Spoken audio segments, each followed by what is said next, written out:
So there seems to be some federal legislation that's going to end the Hawaii's EV HOV lane perks, which directly affects me. I drive a Nissan Leaf electric vehicle, and starting on September 30th, I'll no longer be able to use the HOV lane in the morning, which we call the zipper lane.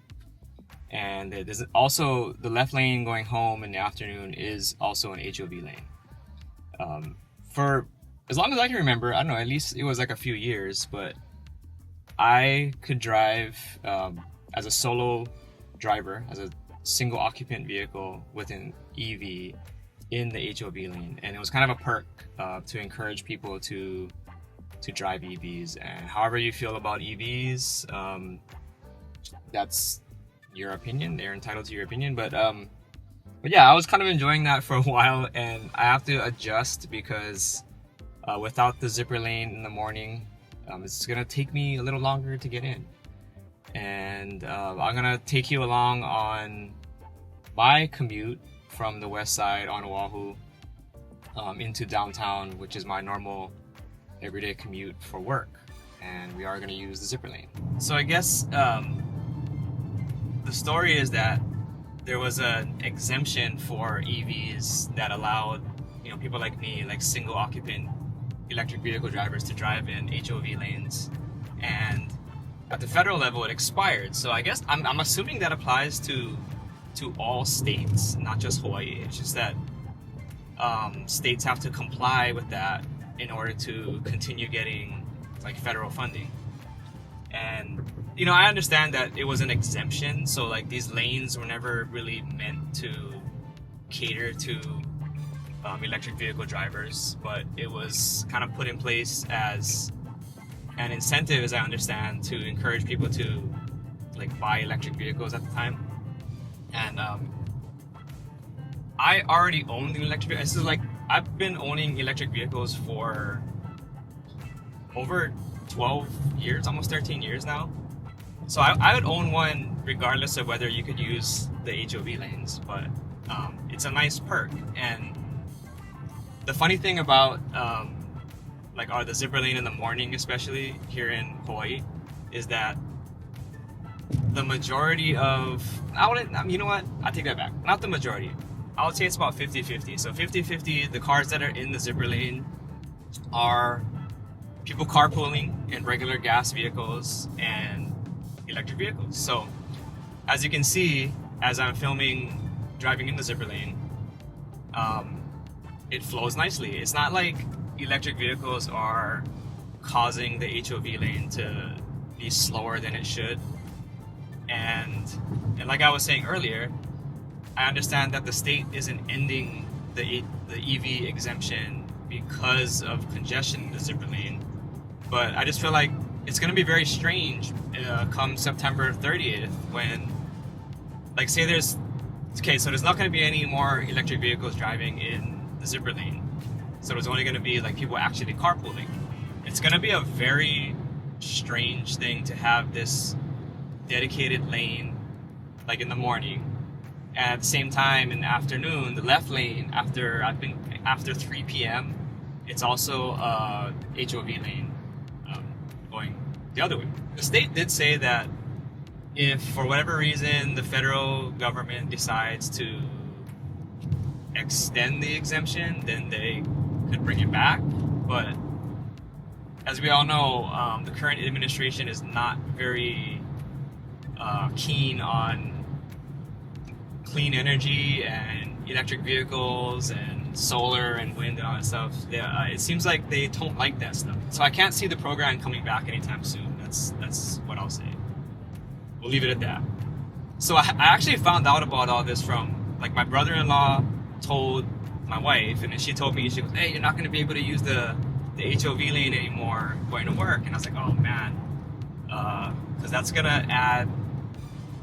I'm gonna say it's gonna add at least 20 minutes to half an hour to my drive in the morning. And I don't know if my Action 5 that's pointing out the front can catch this, but you can clearly see that the zipper lane that I'm in is moving way faster than the regular lanes to the right. And as a bonus, you get to see the traffic going westbound in the morning, which is also pretty heavy. So, I mean, it's a great benefit. I never once took it for granted, and in the back of my mind,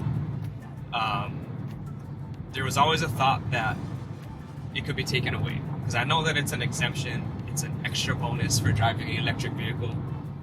But the funny thing is, I always thought that it would be taken away because there would be so many electric vehicles and everybody would use the zipper lane that they would take the program away because there were just too many cars in the zipper lane. And that never really came to be.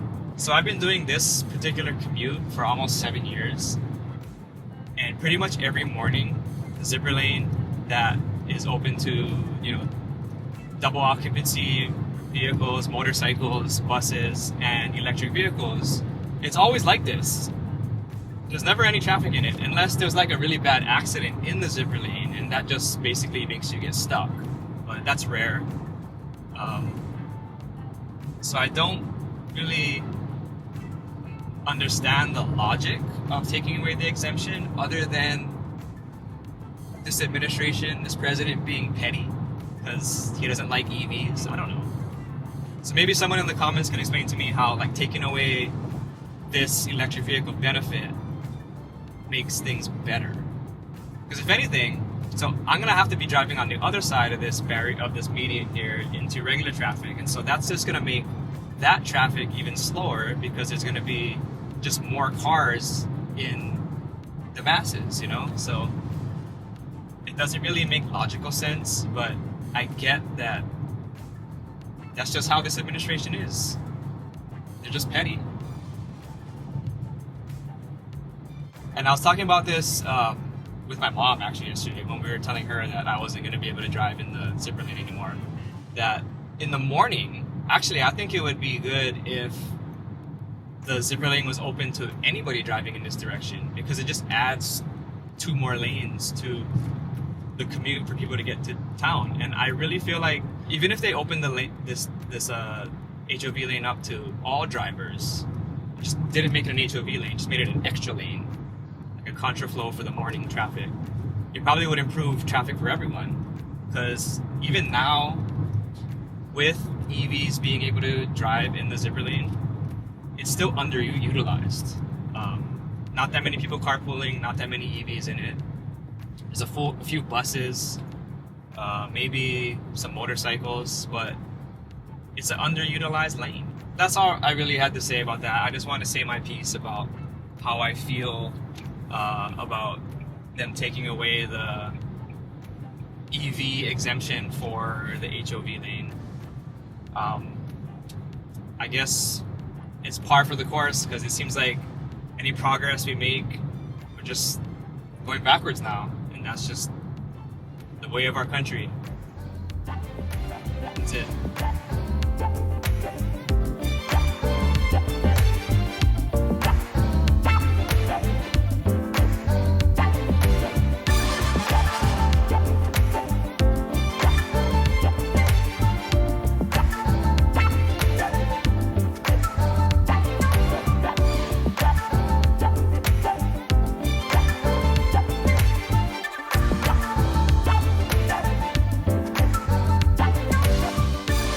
I will say this though,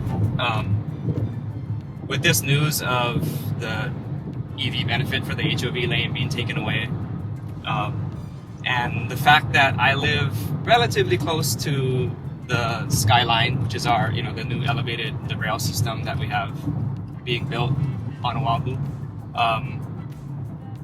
I probably will give it a try, because there's going to be a stop relatively close to where I work in downtown, and it's starting to make a lot more sense now, for me, especially if they're gonna be taking away this benefit that I have here that gets me to work quicker. So the only thing is that I hope they finish that segment of the rail of the Skyline before I retire.